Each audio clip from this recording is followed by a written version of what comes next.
Welcome to the Marshall News and Views Show. I'm Elaine Conyers, and my guest today is Glenn Olson, who is the Marshall Director of Public Works. Yeah, I should have that on my forehead. Yeah. And well, it's good to see you again. It's certainly been a while. You've been busy though during the winter. You've had some nice days to get out there and to take care of stuff. We didn't have to do so much with snow removal this year. Yeah, isn't that something? It was wonderful. Yeah. You know, that can be a real heavy expense for the city. Yes. We've had some years where it's really a large expense, and then in the previous years we had the budget that went from July to June, and that was all winter then of snow removal, and now it's from January to December. So we get to split our snow removal budget a little bit differently now, and that works out very well. But this year, it really couldn't have been better for snow removal, even though we had some early. Yeah. Nice to have some for Christmas. That's right. Yeah. And let's hope we don't have snow on the 4th of July. Yeah, that's right. That could happen. I remember that happening when I was a kid. That was years ago. It was a couple years ago, yes. And we didn't have to remove the snow. No. It melted when it hit the ground. Anyway, we never know in Minnesota. No, we never know. Okay, well, we have a couple of projects here that we're looking at, and so it would be interesting to hear more about that 7th Street. That's been in the forefront now for quite a while. North 7th Street is a heavily used route, primarily by trucks that use grain hauling from ADM to the elevator to the storage facilities, as well as Flint Hills Resources has the large oil storage facilities there. Dunnick's have the asphalt plant there. So there's a real high amount of heavy semi-traffic that is on that road year-round. We also, it's our main access, one of the main accesses to the compost and site for trees and grass and leaves and vegetable debris and lots of trips, hundreds of trips made per week out to the compost site. So it's a heavily used road, and it was I believe last constructed in the late 70s. So it's 30 years old or more. And you can see the condition of it is deteriorated.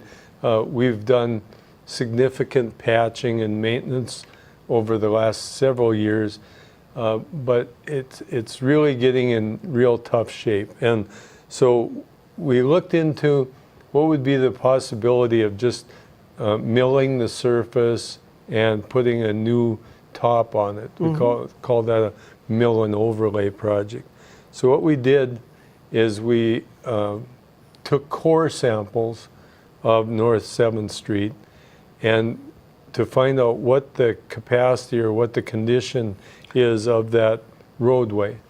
And what we found out was the roadway was not only deteriorating from the top, it was also deteriorating from the bottom. Wet conditions, deterioration of the asphalt thickness. It was actually turning into gravel again underneath as well. So that made us look into only reconstruction. So in the reconstruction ideas, we could replace it with asphalt or concrete. And that's a real difficult decision-making process because you very seldom come up with comparing apples to apples. It's apples to oranges or oranges to pears. Or what that means is that generally when we design the roadways, we use what's called a GE requirement, a gravel equivalent that takes into account the full thickness of the roadway, including the gravel underneath. Actually, it starts with the clay or dirt subgrade, but then gravel underneath, and then whether it's asphalt or concrete on top. And generally you have some minimum sections. So if an asphalt section, in this case for a 10-ton design road, that's our normal design section for industrial commercial road is what's called a 10-ton design. We use that design because of the heavy traffic.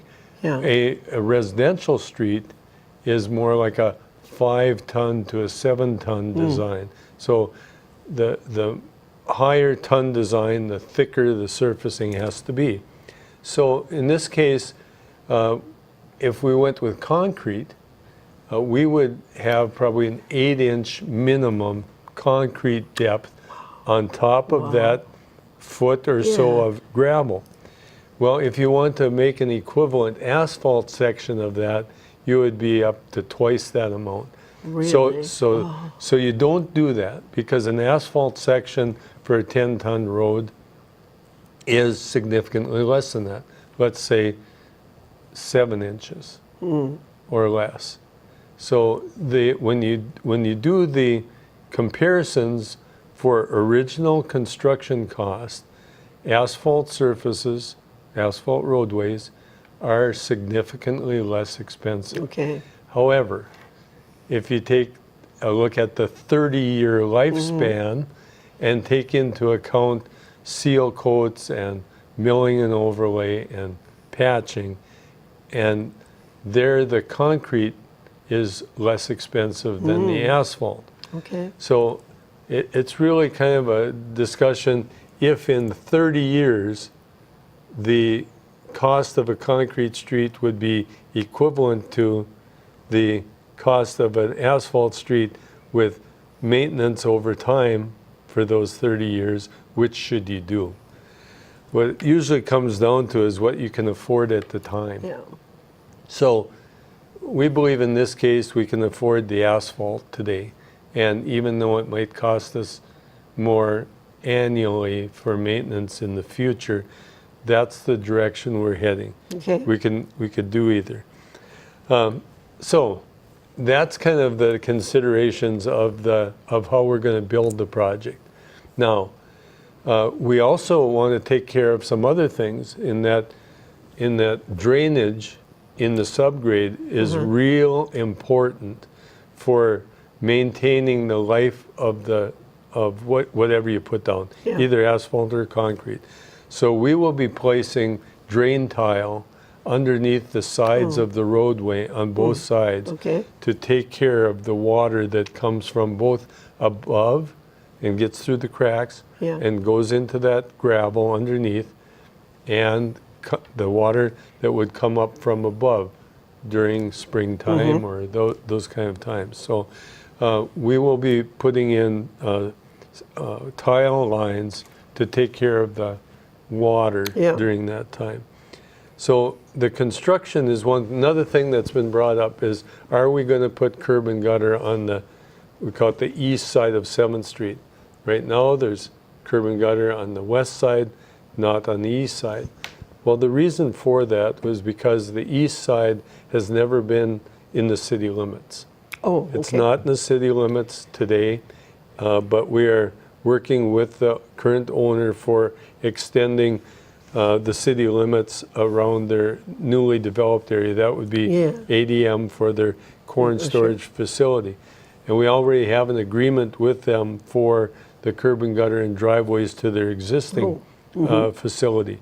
Now, we've also been notified that they will be looking at the possibility of expanding that site by possibly double what it is today. But the rest of the property is still outside the city limits that's on the east side. Yeah. And what that means is that we can't special assess the cost for the project to the east side. We can only do it by agreement. Okay. So I will be meeting with the property owners on both sides of North 7th Street to discuss everything we just talked about. The construction of the road, what we've looked at for our preference of what to place back in place there when we're done, and the curb and gutter on the east side, and then how to pay for it. So we understand that this project costs about $2 million, and you certainly aren't going to assess $2 million for the replacement of that road to the adjacent property owners, even though that's what's in our current written special assessment policy. Okay. Yeah. So we have a policy that addresses it. But knowing that that's not the fair way to do it, we have to come up with alternatives to that. And one of the items, of course, is paying for a portion of it with municipal state aid account money. The city gets approximately $700,000 a year allocated to it through the state from the gas tax money and other monies that are available. But we get about $700,000. It's just less than that per year through them. And we need to use that to allocate on any of the municipal state aid routes that we have in town. This piece is one of them. But we certainly don't want to allocate 100% of our next 5 years worth of allocations or 3 years to this project. So we have to come up with a good balance. How much should the city pay? Because a lot of us use that road. Oh, yeah, yeah. And it's a main, we'll call it a farm to market road, we'll call it a heavy industrial road, we'll call it a heavy commercial road, but it is a definite access for a lot of different city people, as well as people coming in from the county to do business in Marshall. And we certainly want to have that in a good road. So the city is going to allocate some money from that account to do this. But we will still have some special assessments that we'll be talking to the property owners about. And each of those property owners will get a letter in the mail inviting them to a public informational meeting prior to the hearing on the project. Okay. What we want to make sure is that we don't just have the public hearing at the city council, and that's the first time anyone has to express their opinions or talk about it or discuss what the problems are and what the possible solutions are. That's what we want to do with the property owners at that public meeting. And of course, as with all public meetings, anyone is invited to attend. But I really want to specialize in the discussions with the adjacent property owners, because they have the most, I'll say, to gain, and the most of the expense too. So we want to make sure that that's what that meeting is for, is to address the concerns of the property owners along the project, and then anyone else that really has strong feelings about the project in general. I have a question then. This property that's east of that road, is that the companies that are along that road, or is it farmland, or is it a combination of both? Actually, ADM owns it all. Oh, they do own it all. Except for 2 parcels on the very south end. And those are all outside the city limits, but ADM owns all the property to the east side, north of the one home and one barn location, all the way up to the plant. And on the opposite side, probably 50% of it is owned by ADM, and a portion of it is owned by Dunix, and a portion of it is owned by Flint Hills. So those are really the major players of the process. They're all commercial, they're all large operators. They understand the cost of doing business, and that's what we'll be discussing with them. So Once we get that done, we'll be bringing the project back for the public hearing on February 28th, which is 2 weeks. That's coming up soon. It's coming up soon. We'll want to have our public informational meeting, I believe it's next Thursday, Okay. before the council meeting. yeah. So, and then of course at the public hearing, they are certainly invited as well to that meeting in front of the city council Yeah. to explain anything that That's they right. want to explain at that public hearing, as well as any of the other people from the city who maybe want to Right. talk about the improvements that we're doing. There's some difficult decisions out there all the time, aren't there? Because it's, you know, really is. ADM, of course, is one of our biggest manufacturing sites in town, right? Is it Right. maybe even first? I don't know how they're placed. But They're very anyway, large, especially And- for the monetary part too. Yeah. And another thing we talk about is, you know, it's mostly corn and beans that we're talking about, yeah. and probably mostly corn Yeah. for ADM. Yeah. And it's probably up, every bushel that goes across there probably goes across it 3 times, because you have to bring it in from the farm Right. and haul it either to the corn storage area or the elevator, and then it might go from the corn storage area to the elevator, and then when it goes back up to ADM, it'll come from either the corn storage area to ADM's plant or from the elevator to the plant. Yeah. So the weight gets put on the roadway several times. Yeah. And Yeah. that's a good thing. Yeah. Yeah, that's a good right. thing. So we don't want to complain about No. how the road is being used. We're just having to say, we really need to do something with Right. the road Yeah. before it just goes back to gravel. Exactly. So we don't, Exactly. we won't allow that to happen either. Yeah. So that's the biggest thing. Now, timing. So once we have the public hearing, that will determine the next step, whether or not we need to go back to the drawing board with the design, or whether we approve the design and go ahead and call for bids to see what the real costs actually are. Yeah. We always go by historical costs of what asphalt or concrete Yeah. has cost us in the past, and Yeah. then we kind of adjust that to what we think the current conditions are with the market, and then we give an estimate. But when you have competition, you can never really know what those bids are That's right. until you get the bids in. Yep. Then we can become a lot smarter. Yeah, See, okay, yes. we're kind of smart Yeah, until we get the bids in. Then we can be a lot Real smarter, smarter, right. because then now we know what the costs really are. Right. So let's say that the agreements come into place with the owners, and the bids come in within our estimate, and we decide to go forward with the project. What would the status be?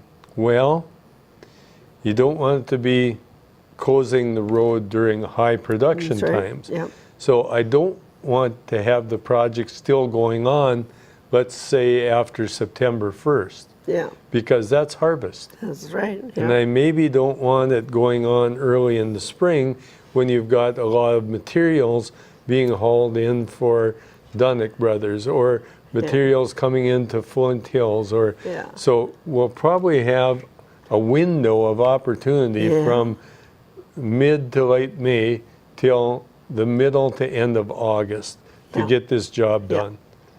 Wow. Because we certainly don't want to have Yeah. the problem during harvest That's time. right. Yeah. So that puts the project in the middle of the summer, and yes, it might be inconvenient, but it's probably the only good time we have to do That's it. right. We, Yeah. we can't pave at this time of year. No. No. No. No. So No. it's The plant's not open, and yeah. it's too cold. That's right. Yeah. Well, it's good that we're looking at the summer, possibly getting this taken care of, and Yeah. because it's been on the plate for a while, I believe that, and so it's good Yes, to it see has. it coming to fruition, and we can get that settled. Yes. Yeah. And certainly it is, and we've said that we want to see continued growth. Yes. In order to do that, we have to have these industrial parks certainly, and other parks, things in town too. And speaking of that, that was a good segue Yeah. into the next one. I know we don't have a lot of time left, but I just and we'll be doing updates to the community on our Commerce Industrial Park expansion Yes. as we go forward. But that's the other project. The city acquired what was called the DeRook property just west of the existing industrial park some years ago. And we also had the Sandstegard Industrial Park. Yeah. And that filled up in a hurry. Yes. We put in a project that accessed Highway 68. It's an acceleration lane for traffic coming out of the industrial area. And we put a street through there, water, sewer, storm sewer, and all of a sudden it's full. We have like 2 lots left out Yeah. there. And we didn't have any place to put a large industrial user. So now we're starting with the development of the DeRook property. It's about 160 acres. It's almost a quarter, Yeah. like 155 acres. Yeah. And that then starts with a project that we were approved for. It's called the TED project. It's Transportation and Economic Development Grant Funds that we have for an access and acceleration lane coming out of the area on Highway 68 again. Almost identical to what's there coming off of Lake Road in town. Yeah. So this one, it's about $1 million project with $666,000 being provided by state grant grants, funds yeah. For the project. So, you know, that's a wonderful opportunity for us to develop something Right. that without these state funds would be very difficult, because that's just a very small part of this project. The full build-out development of the project is more like $5.5 million. So yeah. we have to do this in phases for us to afford it. Yeah. And without the state money, either for this TED project, or we're also applying now for a deed money that is really for a business development, and at this industrial site, we're applying for up to $2 million over the next 2 years for the development of infrastructure, water, sewer, storm sewer, streets, curb and gutter, Yeah. that in that area to have it ready for what we call shovel-ready sites. Yeah. So if we don't have shovel-ready sites, most businesses say, I can't wait for you Yeah. to get those built. I have to Yeah. go somewhere else. Yeah. So it's not really the idea, if you build them, they will come. It's more like, if you don't build them, they can't come. That's right. So that's kind of the theory for industrial sites. So what we're doing here is we're doing this in phases so that we can open up a portion, let's say 60 to 80 acres of the 155 acres of the site, without spending all the money to develop all of it Right. at one time. Yeah. Yeah. But we're doing it so we're addressing the southern part of the 160 acres and making that available for larger industrial needs. Smaller industrial needs could still go in the Sandstegard area. For sure. Yeah. We have, like I said, a couple of industrial spots left there, but there's nothing available for larger Yeah. ones. Yeah. And I know the Chamber and their economic development people are working very hard with more than one entity for construction Yeah. out in this industrial park. So that's what that's about. It's a kind of a public-private partnership to get in private development into this area for long-term industrial development, jobs, job creation, Yes. and the tax base that really is there to bring families to Marshall Yeah. to work. Yes. And then that really spurs on everything else. Yeah. As far as we're concerned, industrial development does more to create more commercial activity Yes. and residential activity Yes. than any other That's- investment or Yeah. improvement that we have. So industrial development is a prime concern and Exactly. prime need of the community That's right. for the future, Yeah. whether it's schools or churches Just or everything builds up. everything builds is up connected. because you've It's got all- jobs. Yep. You've got jobs in the community. So I want to ask a quick question here too. How long was it from the time that we purchased the Sonstegard area, and now that it's practically full? How many was it? I'm going to say 5 years. 5 years. You know, I mean, yeah, it was think a of that. very, very short period Yeah. of time. Now, we went through 2 phases in the Sonstegard area as well, but there were businesses that needed to make decisions to either locate in Marshall or somewhere else. Mm-hmm. And there was no threat or anything like that. I mean, you have to have some place for them to go Right. if they're going to be here. Yeah. And they have a business decision to make that's a very important one. How can this community or that community serve our needs the best for us? Yes. And we believe that we can serve those needs best.